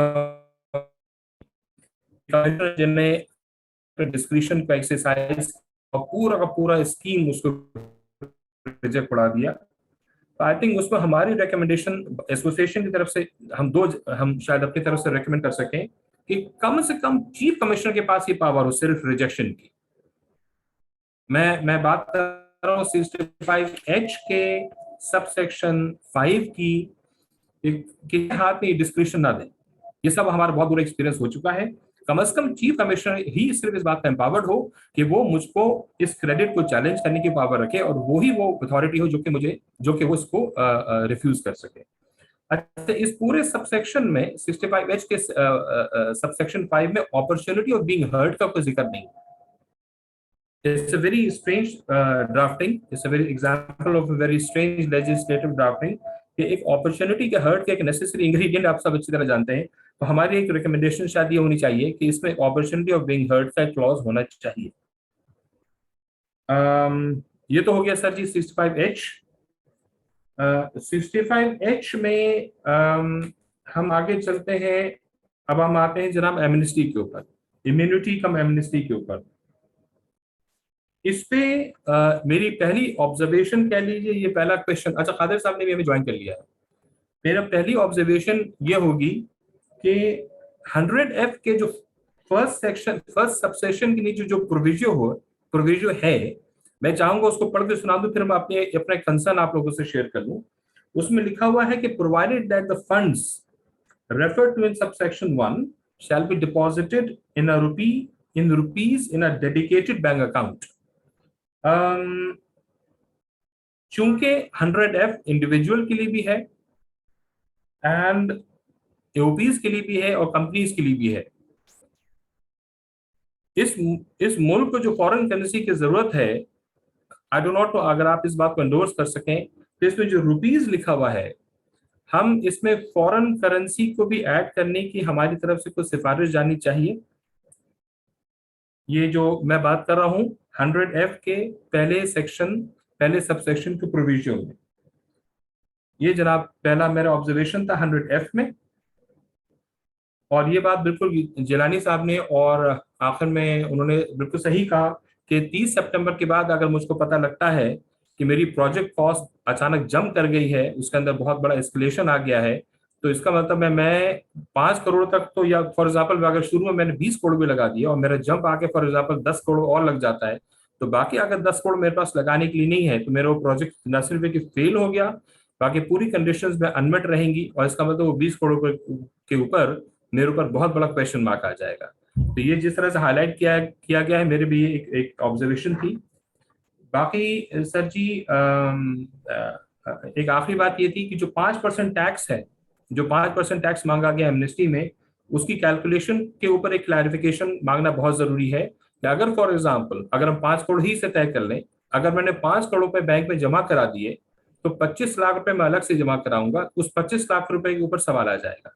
तो जिस तरह से I'm sure हम सबने 18-19 में जो एमनेस्टियां भरी हैं, वो 5 करोड़ रुपए को इनफैक्ट हमें ग्रॉसअप करना होगा 1.05 पे। इसका मतलब ये हुआ कि हमें जो बैंक में, प्लीज इस बात को एंडोर्स कीजिएगा whether you agree with my observation और नॉट, कि 5 करोड़ रुपए हमें नहीं जमा कराना है, टेक्निकली स्पीकिंग हमें जमा कराना है 47 million. In simple words 5 crore रुपए divided by 1.05, this is how I read the text. बाकी सर जी देयर इज नथिंग मच, और बहुत सारी चीज आ जाएंगी। I think I have already taken a lot of time. Qamar साहब, हम फिर बीच में मौका मिलेगा तो मैं एक दो बातें फिर आपसे और शेयर कर दूंगा। जी thank you very much Zafar भाई, बहुत शुक्रिया। बड़े ही आपने जो तमाम जो पॉइंट्स आपने रेज़ किए हैं बड़े वैल्यूएबल हैं, और मैंने कोशिश की है तमाम को नोट करने की भी, और मैं आपसे फिर भी शेयर कर लूँगा अगर उसमें से कोई मिस हो गया। तो अब जी नेक्स्ट चलते हैं। मैं हमारे साथ मौजूद हैं पेशावर से हाजी मुश्ताक साहब। हाजी साहब अस्सलाम वालेकुम, और मैं आपका माइक ऑन कर रहा हूँ, आप अपनी तरफ से उधर से ऑन कर लें प्लीज़। तमाम मेहरबान दोस्तों को अस्सलाम वालेकुम। वालेकुम अस्सलाम। कमर साहब, जैसे मैंने आपको बताया था कि मैं चूँकि परसों 2-3 दिन हुए मैं उम्र से आया हूँ और मैं अपने इसको स्टडी नहीं कर सका, लिहाजा मैंने कोई ब्रीफ ऐसे बनाए हैं जो सेक्शन वाइज तो नहीं हो सकते क्योंकि मेरे पास टाइम ही नहीं था, और आपने मुझे कह दिया। तो मैं, और फिर ये है कि गिलानी साहब ने, एहसान साहब ने और जफर साहब ने इतनी सैर हासिल गुफ्तगू की है तो मेरे ख्याल में कुछ छोड़ा ही नहीं उन्होंने। तो मैं मुख्तसर तरीके से एक अपना ऑब्जर्वेशंस इस एमनेस्टी पर देना चाहता हूँ, वो मैं देता हूँ। मेरे बात ये है कि ये पहले तो ये मेन 6 यूनिट्स के लिए है, लेकिन मैं हैरान हूँ जी, एक एमनेस्टी जो पहले आ गई थी मौजूद है और फिर उसके खातिर खा में कोई रेवेन्यू नहीं मिला, उसकी वजह यही रिस्ट्रिक्शंस ही थी, उनकी वजह से ये नहीं हुआ। और अब नई कंपनी बनाकर उसमें काले धान को जब सफेद करना है, इन्वेस्ट करना है, तो उसमें भी वही रिस्ट्रिक्शन लिए और अमाउंट भी 5 करोड़ रखी है, और 18-19 में 5 करोड़ और अब 21 में 5 करोड़, इसकी तो कोई इतनी वैल्यू नहीं रहती। अब जो एक आदमी इन्वेस्टमेंट करता है 5 करोड़ की और उसका पैसा, जैसे हमारे स्पीकर साहब ने कहा है और पैनलिस्ट भी कहा है कि 5 करोड़ से अगर 10, 15, 20 करोड़ हो गया तो व्हाट विल, वो पैसा किस तरह वाइट करेगा, उसका क्या हशर क्या होगा, उसके पास तो कोई चांस रखा ही नहीं है आप लोगों ने। और फिर यह है कि सबसे पहले जो कंपनी बनाएगा उसके लिए नया अकाउंट खोलेगा। आजकल जी, मैं आप लोगों को तजर्बा होगा, मैं जाती तौर पर बतौर पेशावर टैक्स बार के प्रेसिडेंट के, हमने सिर्फ अपने बार का अकाउंट खोलने के लिए हमें 2 महीने में अकाउंट नहीं खुला 2 महीने में कंपनी के अकाउंट खोलने के लिए क्या क्या होगा। फिर उसी प्रोजेक्ट में जब आपने रकम इन्वेस्ट करनी है और फिर बैंक में रखने से तो सिर्फ बैंक को फायदा होगा, हुकूमत को क्या फायदा है? हमने तो फायदा देखना है हुकूमत का, क्या फायदा है। और जरूरी नहीं कि इन्वेस्टर के पास ये रकम नकद पड़ी हो, नकद नहीं हो, उसके पास मकान, दुकान, प्लाट किस शक्ल में पड़ी होगी, वो बेचेगा, पैसे निकालेगा और इसमें इन्वेस्ट करेगा। ये रिस्ट्रिक्शन नहीं होनी चाहिए। और हुकूमत को जो चीज फायदा दे वो हो, बैंक को फायदा हो तो उससे हमें क्या फायदा है। और पहले जो टैक्स 8 पर, एक चीज जो मुझे बतौर पाकिस्तानी के मैं देखता हूँ कि हमारी पहले एमनेस्टी जो आई है 8 और 10% की थी, मनी को वाइट किया गया था, तो अब क्यों 5% क्यों? वो लोग जो ऑलरेडी 29-30% टैक्स दे रहे हैं कंपनीज के लिए, तो उनको ये नहीं होगा कि हमने क्या गुनाह किया है कि हम फिर तो हम भी वेट करें टैक्स ना दें, और जब एमनेस्टी निकलेगी तो हम जो है उसमें हम 5, 7, 8, 10% टैक्स दे देंगे। ये मैं ज्यादती समझता हूँ जो ऑलरेडी टैक्स गुजार हैं उनके लिए, कंपनी के या कोई भी हो उनके लिए, तो वो मुश्किल हो जाता है उन लोगों के लिए। मैं कहता हूँ हमें एहसास करना चाहिए जब एमनेस्टी आ रही है उससे फायदा सिर्फ ये 5% वाले क्यों उठाए। फिर यह जी कि जब एक चीज इन्होंने रखी है, ये प्रोडक्शन के सर्टिफिकेट इन्होंने रखा है ईडीपी का। हैरानी की बात है कि जब प्रोडक्शन शुरू हो गई तो फिर उसकी क्या जरूरत है? वो इतना आसान होता है किसी आजकल के दौर में किसी इदारे से सर्टिफिकेट लेना? ये तो पॉसिबल इतना जल्दी नहीं होता। तो सारी चीजों में जो मुश्किलात हैं वो है। एक पिशावर के हद तक, केपी की हद तक मेरा एक जाती तजुर्बा है कि उसमें जो इन्वेस्टमेंट का इंसेंटिव दिया गया था गदून में, मेरे तमाम दोस्तों को याद होगा, बल्कि आप लोगों के केसेस भी होंगे, वो था 8 साल और 10 साल की एग्जम्पशन। यहाँ लोगों ने क्या किया, वो एग्जम्पशन 80D था शायद, तो वो एग्जम्पशन अवेल करने के बाद उन लोगों ने गवर्नमेंट को आगे टैक्स देना था, टैक्स नहीं दिया, शायद 2-3-4% छोड़ दी, बाकी अपना माल उठाकर कंपनी बेचकर, कंपनी का मशीन वगैरह सारा बेचकर सलाम करके चले गए। तो ये सूरत हाल है, इसका तदारक पहले होना चाहिए। ये क्यों ये ऐसा ना हो। दूसरी बात यह है कि ये हम वो कला हैं, हम तो चलो पढ़ लेंगे, पढ़ते हैं, उसके मुताबिक हम करते हैं।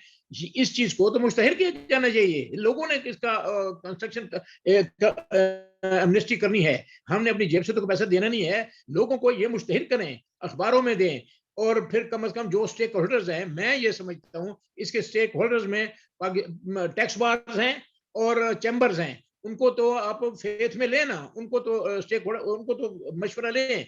दफ्तर में तो पॉलिसी मेकर बैठे होते हैं, उन्होंने सिर्फ बैठकर पॉलिसी ही बनानी है, जबकि एक्चुअल फील्ड जो तजर्बा है वो वकला का, टैक्स बार्स का और चैम्बर वालों का होता है। उनको इन्होंने पूछा ही नहीं। तो मैं तो नहीं समझता कि ये कोई इंसाफ की बात है। इनको देखें, स्टेक होल्डर्स को ले इससे और मुशावरत की जाती तो हमारे लिए बहुत अच्छा होता।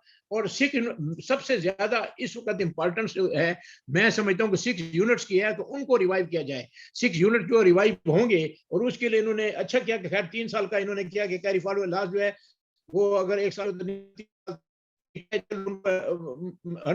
क्रेडिट मिल जाएगा। तो मैंने पहले आपको गदून का जिक्र किया, ठीक है ना जी। अब इन्होंने जो मेरे हिसाब से तो कमर्शियल प्रोडक्शन वाली बात मैं कर चुका हूँ कि कमर्शियल प्रोडक्शन शुरू हो गई तो फिर उस सर्टिफिकेट की जो उस इदारा है उसकी मेरे हिसाब से जरूरत नहीं रहती। तो इन चीजों को ये रिविजिट करें और इसको आसान बनाएं, लोगों की सहूलत दें। सिर्फ हम वो कला बैठकर पैनल पे आकर हम लोगों को, लोग तो हमारे नहीं देख रहे, अखबारों में आ जाएगा, इनको बकायदा मुश्तहिर किया जाए। बार बार कह रहा हूँ मुश्तहिर किया जाए, वरना इसका फेट वही होगी जो 18-19 की एमनेस्टी थी और उसमें खातिर खा रेवेन्यू हुकूमत को नहीं मिला था। तो आप बेशक उसके फिक्र उठा लें। मोहतरम राना साहब बैठे हैं, इनसे पूछ लें, इनको आप लोग सारे माशाल्लाह काबिल हैं, तो देख लें, हमें कुछ मिलना चाहिए, हुकूमत को मिले। हुकूमत को क्या मिलेगा?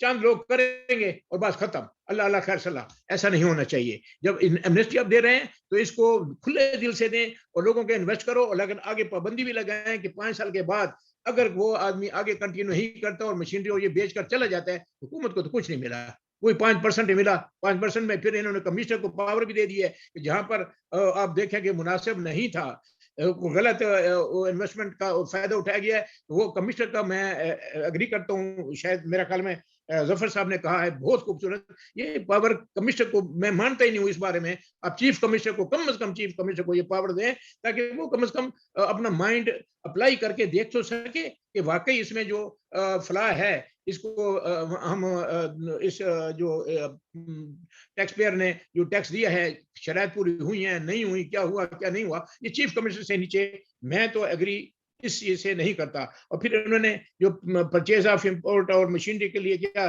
सिर्फ इसके लिए इस्तेमाल होगा, ठीक है, अगर उन्हें इस्तेमाल करना है, और बिल्डिंग के लिए, लैंड के लिए नहीं है, चलो किसी हद तक ये भी ठीक है। तो मेरा तो इतनी सी गुजारिशात है, चूंकि मैं ज्यादा इसको स्टडी नहीं कर सका और 2-3 दिन हुए मैं आया उम्र से, तो इंशाल्लाह मेरे तो यही है कमेंट्स जी। तो बाकी बाकी लेकिन मेरा ख्याल है गिलानी साहब और जफर साहब और हसन राग साहब ने इतनी सैर हासिल गुफ्तगू सेक्शन वाइज की हैं कि मेरे ख्याल में तो कुछ और बचे नहीं। तो माशाल्लाह मैं फुली एग्री करता हूं उनसे।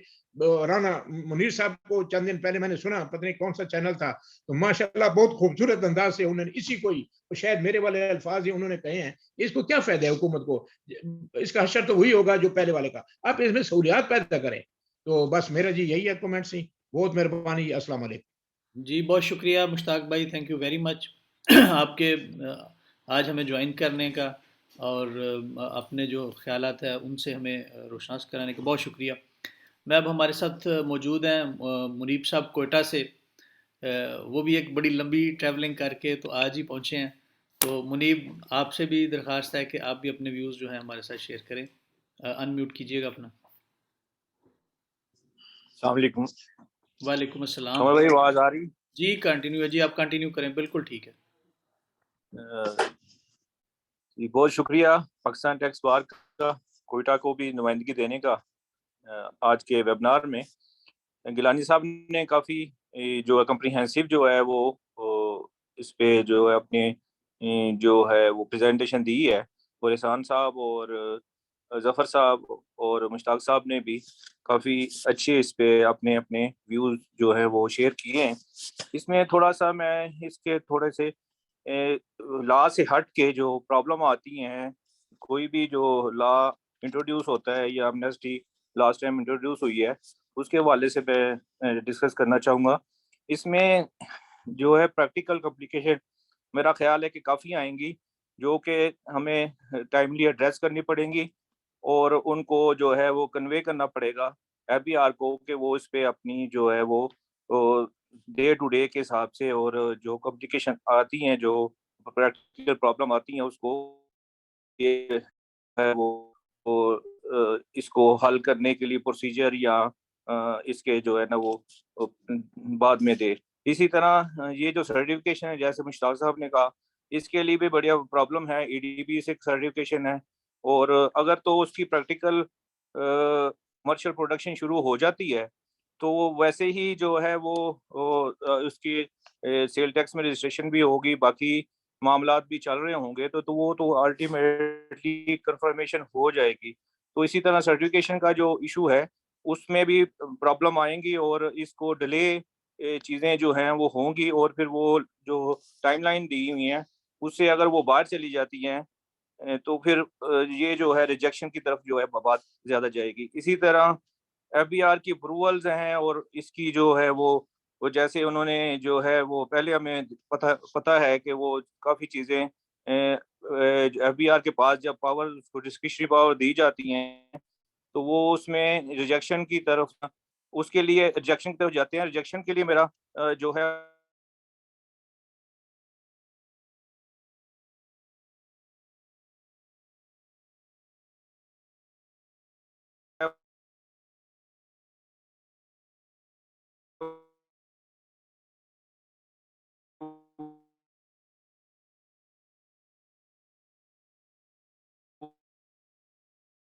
उस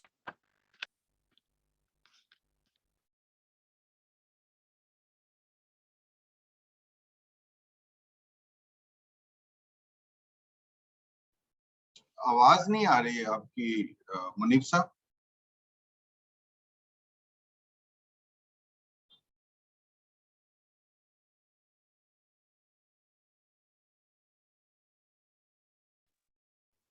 सर आवाज नहीं आ रही, जरा काइंडली इस बात को रिपीट करवा लीजिएगा।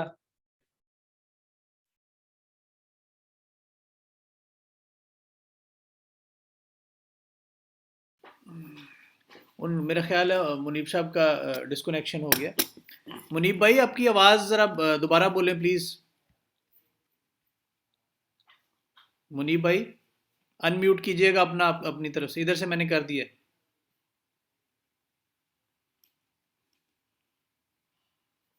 उनका सिस्टम चल रहा मेरा ख्याल है। चले, इन द मीन टाइम हम कोशिश करते हैं कि अगर मुनीब साहब से दोबारा रब्ता हो जाए। हमारे एक आज और आज के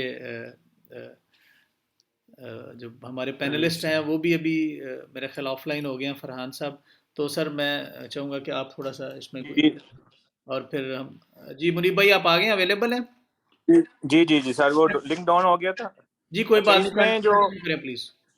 जी जी जी इसमें जो मेरी ये सजेशन थी कि जैसे रिजेक्शन का है, जैसे पहले बोर्ड को अप्रूवल ज़रूरी थी, बाकी एमनेस्टीज में एक ये भी सजेशन है कि जो रिजेक्शन है इसकी किसी भी सूरत में जो एमनेस्टी की है या सिक यूनिट्स के क्रेडिट की है, वो बोर्ड की अप्रूवल से हो जाए तो ज़्यादा जो है वो कम्प्रीहेंसिव ये जो है ना वो चीज़ हो जाएगी कि बोर्ड की अप्रूवल के बाद इसको जो है ना रिजेक्शन में जाया जाए।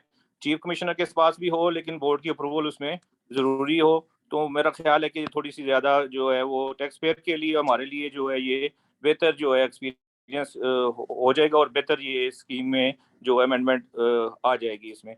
इसके अलावा ये जो इन्वेस्टमेंट का इशू आ रहा है कि जी आप इंडस्ट्री में फर्स्ट टाइम में वन टाइम इन्वेस्टमेंट कर दें, तो इसके लिए इसको फेजेस में भी किया जा सकता है कि चूँकि 5 ईयर का है, तकरीबन 2026 तक है, तो 5 ईयर तक इन्वेस्टमेंट वो की जा सके और उसको जो है वो 5% के साथ उसको वाइड भी किया जा सके, और 5 साल की अगर उसमें है तो 5 साल तक इन्वेस्टमेंट भी की जा सकती है किसी वक्त जब इसकी ज़रूरत पड़ती है। और इसके अलावा जो है वो नेक्स्ट 5 ईयर का, वही मैंने बताया कि नेक्स्ट 5 ईयर तक जो कि इंडस्ट्री में इसमें दी हुई है लिमिटेशन, तो 5 ईयर का कम से कम इन्वेस्टमेंट का होना चाहिए, ताकि 5 साल तक अगर दरमियान में फेजेस में किसी वक्त उसको ज़रूरत पड़ती है इन्वेस्टमेंट की एडिशनल की, तो उसी टर्म्स पे उसी कंडीशन पे वो जो है ना वो नेक्स्ट 5 ईयर में इन्वेस्टमेंट भी कर सके। तो बाकी जब काफ़ी लीगली जो है गिलानी साहब ने और जफर भाई ने काफ़ी अच्छी इस पे अपने जो है वो कमेंट्स दे दिए हैं। तो मेरा ये ख्याल है कि ये हमें इसकी जो है ना बाकी चीज़ों को ये प्रैक्टिकल जो प्रॉब्लम आनी है उसको भी साथ साथ जो है एड्रेस करना पड़ेगा, एज ए टैक्स लायर भी और एज ए जो है वो स्टेक होल्डर भी। शुक्रिया। मुनीब भाई बहुत शुक्रिया आपका। सर 2 मिनट मिल सकते हैं मुझे? कौन सा 2 मिनट मिल सकते हैं चौधरी साहब? बट साहब मेरा पॉइंट्स मेरे सिर्फ 2 मिनट लूंगा, मैं ज्यादा टाइम नहीं लूंगा, लंबी डिटेल नहीं है मेरे पास। जी जी जी प्लीज। ठीक कर सकता हूँ मैं? जी जी प्लीज जी। इसमें सिर्फ मैं क्विकली मेरे 3-4 पॉइंट्स हैं वो मैंने शेयर करने। पहला देखें जी, पहले दोनों सेक्शन में सेल टैक्स का इशू नहीं है क्योंकि सोर्सेज डिफाइंड है। तो जो तीसरे वाला है उसमें सेल टैक्स की प्रोटेक्शन इसमें अवेलेबल नहीं है। काइंडली जरा इसको नोट डाउन कीजिएगा। सेल टैक्स की प्रोटेक्शन, जो पैसा मैंने लगाना है उसकी प्रोटेक्शन किधर है इसके अंदर? कल को सेल टैक्स क्या होगा? नंबर 2, इसमें 6 यूनिट जो आपने कहा है, क्या वो सोल पार्टनरशिप और एओपी नहीं हो सकता? उनको ये रिलीफ क्यों नहीं दिया जा रहा? उनको भी जब पैसा ही लगाना है, लॉसेस को सेट ऑफ करना है, और कंपनी की सारी बात हो रही है। ये सेकंड मेरा पॉइंट था। थर्ड ये है कि इसमें एक बड़ा इंटरेस्टिंग पॉइंट है जो नोट नहीं हो रहा, कि आपने सिक जो यूनिट है उसके अंदर एक पॉइंट उन्होंने डाला कि सेक्शन 57 के मुताबिक एडजस्टमेंट होनी है। आप जरा जेब में रखिएगा कि 57 सबसेक्शन 4 ये कह रहा है कि अगर कंपनी प्रॉफिट में गई और उसका प्रॉफिट लॉस को एडजस्ट करने के बाद और 1 करोड़ पे से ज्यादा हुआ, तो जो डेप्रिसिएशन टैक्स की वजह से लॉस होगा वो 50% से ज्यादा नहीं मिलेगा आपको, और हो सकता है उसको फिर टैक्स पे करना पड़ जाए। तो ये पॉइंट 57 सबसेक्शन 4 जो है, इसको काइंडली जरूर जरा चेक कर ले, वो 100% नहीं है। और आखिरी पॉइंट मेरा, वो अदर लॉज जो हैं एंटी मनी लॉन्ड्रिंग वाले, जैसे सेल टैक्स वाला तो मैंने कह दिया, अगर एंटी मनी लॉन्ड्रिंग वाले, अच्छा जो अभी इसमें डिस्कशन हुई है ना हमारी, वो उन्होंने प्रोटेक्शन आपको दी है only to the extent of कि वो पब्लिक सर्वेंट से चीज नहीं पूछेंगे, यानी टैक्सेशन ऑफिसर से। इसमें कहीं ये नहीं लिखा हुआ कि जो टैक्स पेयर है उससे नहीं पूछा जाएगा, ये कहीं नहीं लिखा हुआ। इसको भी जरा देख लें। ये कुछ मेरे पॉइंट्स है। Thank you very much Chaudhary sahab आपका। ओवरराइडिंग इफेक्ट है। जी बट साहब थैंक यू वेरी मच, बहुत शुक्रिया। मैं अब एक दो कुछ सवालात हैं और चीज़ें हैं और प्रेसिडेंट साहब चाहते हैं कि आपसे शेयर करें। जी हाँ सर प्लीज़। बिस्मिल्लाहिर्रहमानिर्रहीम। बहुत ही टेक्निकल सेशन था और बहुत ही दोस्तों ने जो है इसको टेक्निकली इसके एक जो थे पेचीदा चीज़ें थी उसको भी किया, जाहिर किया और बड़ा वेल एक्सप्लेन था जो भी इशू से। लेकिन मैं फिर वही बात जो हम हमेशा करते हैं, जितनी भी बार्स हैं वो ये कहती है कि अगर कोई पॉलिसी बनाने से पहले अगर बार्स को, चैम्बर्स को, इंस्टीट्यूट ऑफ चार्टर्ड अकाउंटेंट्स को अगर आप कॉन्फिडेंस पे ले लें, उनसे मशवरा कर लें, तो जो पॉलिसी आएगी वो बेहतरीन आएगी। तो ये भी जो है, ये जो स्कीम है ये भी बड़ी उजलत में बनाई गई है और मेरा ज़ाती ख्याल ये है कि इसमें जो है FBR जो है उसको भी नहीं पूछा गया, उससे भी मशवरा नहीं लिया गया, क्योंकि अगर इस तरह की स्कीम अगर FBR के ज़रिए से आती, उसका पॉलिसी विंग जो है वो इसमें शामिल होता, तो इसमें जितनी गलतियां हैं और वो ना होती। प्लस जो पॉलिसी विंग है FBR का, वो ये ज़रूर देखता कि हमारी जो कितनी पॉलिसीज़ थी, जितनी भी एमनेस्टीज थी, अगर वो कामयाब हुई तो उसमें क्या चीज़ अच्छी थी, अगर वो नाकाम हुई तो उसमें क्या चीज़ बुरी थी। तो इसको भी जो है वो मद्देनज़र नहीं रखा गया। तो मैं ये समझता हूँ कि अब जो है इसके ऊपर एक तो मैं FAQs जो हैं वो बनाकर FBR को भेजने चाहिए, और जब FAQs के आंसर्स आएंगे उसके ऊपर कोई नोटिफिकेशन आएगा, कोई एक्सप्लेनेटरी लेटर इशू हो जाएगा, तो उसमें बहुत सारी चीज़ें क्लियर हो जाएंगी। तो ये FBR की अब जिम्मेदारी है कि इसको किस तरीके से कामयाब बनाना है और इसको किस तरीके से ईजी बनाना है और किस तरीके से इसको प्रैक्टिकल बनाना है। ये अब ड्यूटी जो है वो सारी FBR की होती है। जैसे मैंने पहले भी अर्ज़ किया कि 65D में बहुत सारी मुराद थी जो कि इस स्कीम में नहीं है। जब इस स्कीम वो जो मुराद थी उस पर भी जो है वो स्कीम इतनी कामयाब नहीं हो सकी, तो ये स्कीम जो है इतनी ज़्यादा कंडीशंस के साथ जो है वो कामयाब नहीं हो पाएगी। तो मैं ये दरख्वास्त करूँगा FBR से कि वो इसको, उनके पास इख्तियार हैं कि उसको वो सर्कुलेट करते हुए FAQs का जवाब देते हुए जो है वो इसको मद्देनज़र रखें। दूसरी बात जो है वो बड़ी इंपॉर्टेंट ये है कि 30 जून 2024 तक जो है फैक्ट्री ने प्रोडक्शन में आना है। अब ये मुमकिन है, एक फैक्ट्री है, घर बनाने के लिए कम से कम 1 साल चाहिए, और ये एक फैक्ट्री बनानी है, उसमें मशीनरी इंस्टॉल होनी है, उसमें बिजली का कनेक्शन लेना है, उसमें सुई गैस का कनेक्शन लेना है, ये किस तरह मुमकिन होगा। और मुझे अभी पर्सनल एक एक्सपीरियंस हुआ है कि लाहौर में LDA में जो लोग नक्शा पास करवाने के लिए जाते हैं, जो इंडस्ट्री का नक्शा पास करवाने जाएगा, उसको कम से कम 1 साल तो नक्शा पास करवाने के लिए वो बहुत खुशकिस्मत होगा कि 1 साल में उसको उसका नक्शा मिल जाए। तो जब इस तरह के हर्डल्स जो हैं वो आएंगे तो ये 30 जून 2024 तक प्रोडक्शन में जो है वो आना मुमकिन नहीं होगा। इसलिए ज़रूरी होगा कि इसको या तो हम ये कह दें कि इसमें ये चीज़ें जो है नक्शा बनवाने की ज़रूरत नहीं है, इसमें बिजली का कनेक्शन जो है आपको फौरी तौर पर मिल जाएगा, आपको गैस का कनेक्शन जो है फौरी तौर पर मिल जाएगा। जब तक आप इसको ईज़ आउट नहीं करेंगे तो ये 30 जून 2024 तक जो है आपको इसके रिजल्ट्स नहीं मिलेंगे। एक बड़ी अच्छी बात जो है वो ज़फ़र साहब ने की कि जी इसमें कि जी ये पैसे जो हैं वो अगर बैंक में जमा कराने हैं। एक सवाल ये आया, मुश्ताक साहब ने कहा कि जी इसका मुल्क को क्या फ़ायदा है। हमें एक बात जो जहन में रखनी चाहिए कि हमारे जो फाइनेंस मिनिस्टर साहब हैं वो बेसिकली एक बैंकर हैं, और उसका मुल्क को फ़ायदा हो या ना हो, बैंक को फ़ायदा ज़रूर होगा कि आपने इसको जितनी भी अमाउंट है, जितनी भी आपकी प्रोजेक्ट कास्ट है, लैंड की वैल्यू को निकालने के बाद आपने इसको बैंक में जमा कराना है, और उसके लिए एक नया बैंक अकाउंट खोलना है। वो जितनी की जितनी अमाउंट है सारी बैंक में पड़ी रहेगी, और इसको ही आप जिस तरह निकालते जाएंगे तो ये मुल्क का फ़ायदा हो या ना हो, बैंक का फ़ायदा होगा। तो इसलिए मैं समझता हूँ कि ये जो पॉलिसी बैंक के फ़ायदे में बनाई गई है, बैंक को ज़हन में रख के बनाई गई है, इसको अगर मुल्क की बेहतरी के लिए मद्देनज़र रखते हुए बनाई जाती तो ये ज़्यादा बेहतर होती।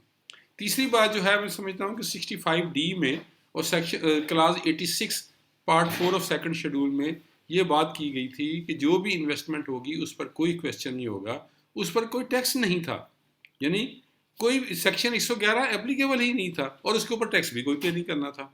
वो कितनी कामयाब हुई, इसको भी हमें मद्देनजर रखना बहुत ज़रूरी था। अब आप क्या कर रहे हैं कि आप उससे 5% टैक्स भी ले रहे हैं। ये एक मुख्तलिफ बात है, एक अजाफी बात है, जबकि लोगों को फ्री सारा कुछ था, उसमें कोई क्वेश्चन नहीं था, कोई टैक्स पे नहीं करना था, वो कामयाब नहीं हो सकी। तो ये 5% के साथ किस तरीके से कामयाब हो सकेगी।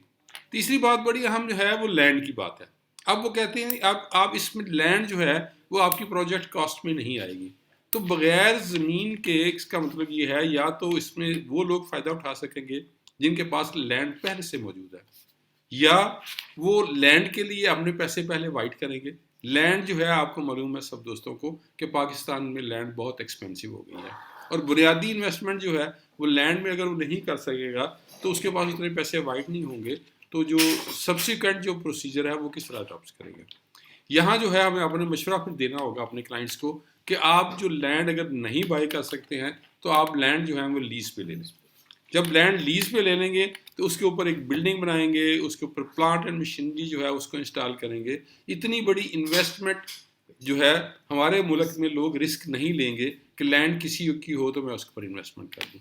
तो इसके लिए भी जो है वो FBR को कोई ना कोई इसमें एक्सप्लेनेशन या कोई भी उसको क्लियरेंस जो है वो क्लैरिफिकेशन जो है वो देना पड़ेगी। तो इस स्कीम को अगर हमने कामयाब बनाना है तो इसमें बहुत सारी जो चीज़ें हैं जिस तरह हमारे स्पीकर साहब ने फरमाया, जिस तरह हमारे पैनलिस्ट साहब ने फरमाया, वो जो चीज़ें जो है किसी तरीके से, बल्कि हम समझते हैं कि हमारा बीइंग पाकिस्तानी भी फ़र्ज़ है कि हम भी गाइड करें, हम भी उनको बताएं कि ये जो हर्डल्स हैं आप इसको रिमूव करें अगर इसको कामयाब करना है।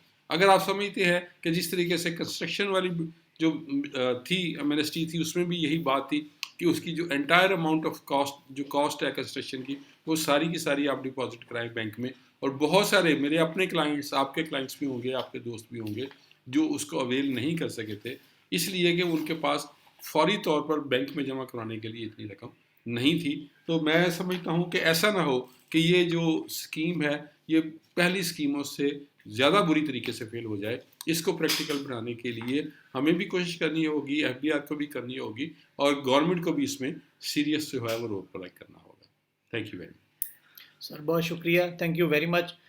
अब कुछ क्वेश्चंस हमारे पास आए हैं। मैं जाहिद अतीक साहब आज हमारे साथ मौजूद हैं, इनकी हम मौजूदगी का फ़ायदा लेते हुए जाहिद भाई कुछ क्वेश्चंस आए हैं, अगर आप हमें थोड़ा सा रिस्पॉन्ड कर दें उस पर तो मैं आपका शुक्रिया। Thank you very much. हमारे साथ हमारे पैनलिस्ट हैं सैयद ज़फ़र साहब कराची से।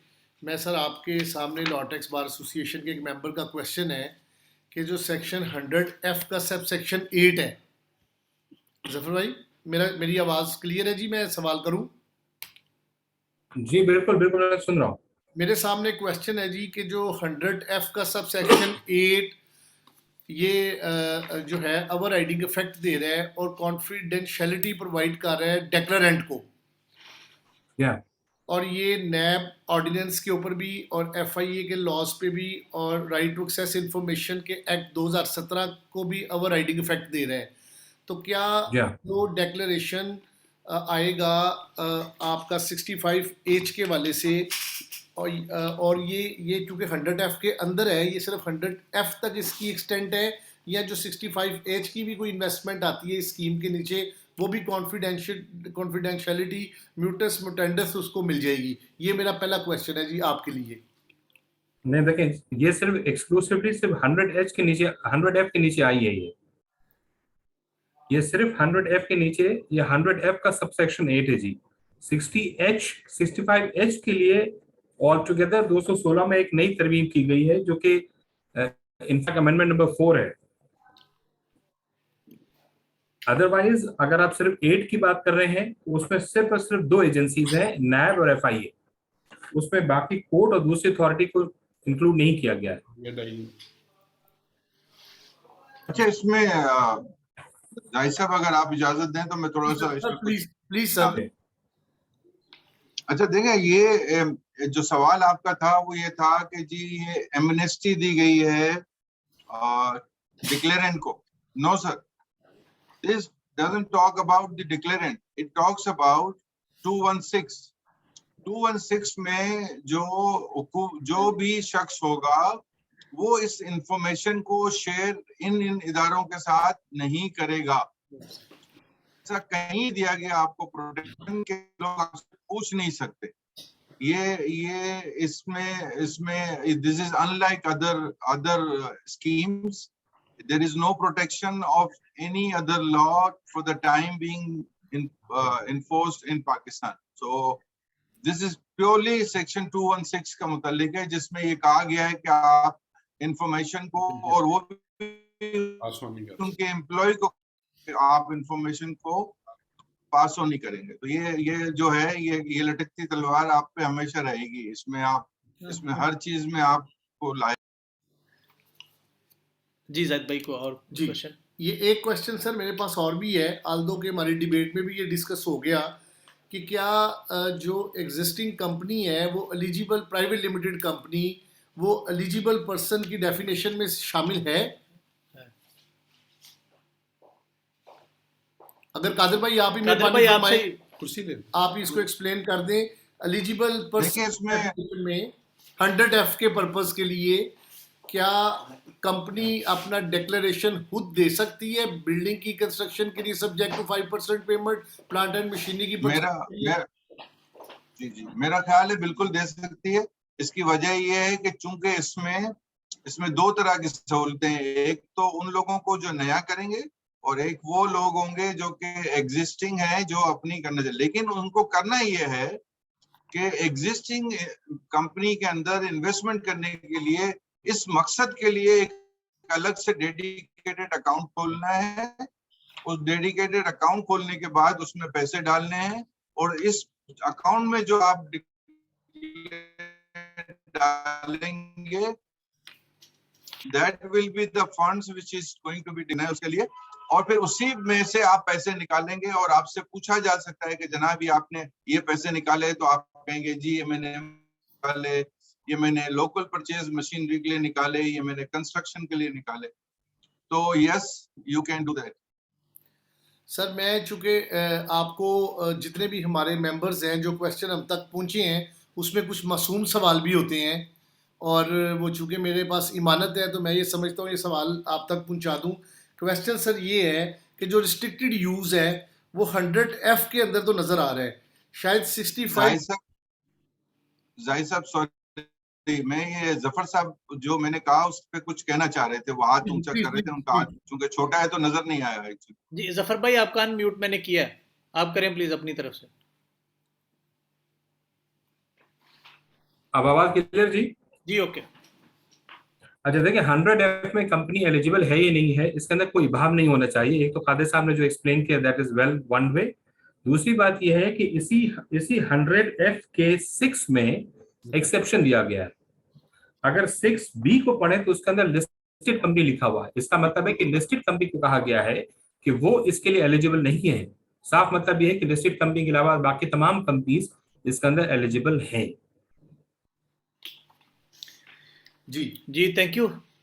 मैं नेक्स्ट सवाल करूं? जी नेक्स्ट। जी सर अगला क्वेश्चन ये है कि ये जो 100F है इसके लिए रिस्ट्रिक्टेड यूज नजर आ रहा है इसकी सब सेक्शन के अंदर, लेकिन 65H की इन्वेस्टमेंट जो है उस पे शायद कोई रिस्ट्रिक्टेड यूज नहीं है। इस पे अगर हमारे पैटर्न साहब भी थोड़ा एक्सप्लेन कर दें तो सर बड़ी मेहरबानी। ओके 65H सर इसमें तो इसलिए कि इसमें तो वहां तो जाहिर साहब टैक्स क्रेडिट का है ना पॉइंट ऑफ व्यू जी, और टैक्स क्रेडिट का पॉइंट ऑफ व्यू है। और दूसरा इन्होंने कहा है कि ये आप इंडस्ट्रियल अंडरटेकिंग के लिए लगाएंगे तो वहां बिल्कुल ये, बट वहां पर भी मेरे ख्याल में कंपनी की पाबंदी तो है कि आपको कंपनी बनानी होगी, वहाँ इंडिविजुअल और एओपी नहीं हो सकता, वहां पर कंपनी का होना जरूरी है। और उसमें जो है वो कंपनी के पैसे जो हैं वो नहीं होंगे, बल्कि उसमें शेयर होल्डर्स जो हैं वो अपने बाहर से पैसे लाएंगे और वो फिर एक अकाउंट में डालेंगे और फिर उसके बाद उन पैसों से जो कंपनी के अंदर शेयर होल्डिंग ली जाएगी उस शेयर होल्डिंग का नहीं पूछा जाएगा कि ये जो है ये पैसे कहाँ से आए। ठीक है, मेरा ये व्यू है। जी ठीक हो गया कादर भाई। बहुत शुक्रिया। मैं अब जो फाइनली इस पे हम जाते हैं, बेसिक आपकी तरफ ही मैंने आना है कंक्लूडिंग रिमार्क्स के लिए, और ताकि हम आज का जो हमारा वेबिनार है उसको सम अप कर सकें। जी कादर अच्छा, भाई। बहुत शुक्रिया मोहतरम राना मुनीर साहब, हमारे secretary general, outstanding secretary general I would say, जनाब कमर जमान साहब, आज के स्पीकर जनाब गिलानी साहब। गिलानी साहब माशाल्लाह जो है उनकी मैंने प्रेजेंटेशन, चूंकि मेरा इनसे इंटरेक्शन काफी फ्रीक्वेंटली रहता है, तो जिस तरह के मौजूआत पे वो जिस तरह की माशाल्लाह जो इनकी दस्तरस है, आई एम श्योर के लोगों ने इनके प्रेजेंटेशन से बेनिफिट लिया होगा। इसके बाद जो हमारे लर्नर स्पीक जो पैनलिस्ट थे, जनाब जफर साहब थे, मुनीब साहब थे, मुश्ताक साहब हैं, मुश्ताक साहब को उम्र मुबारक हो।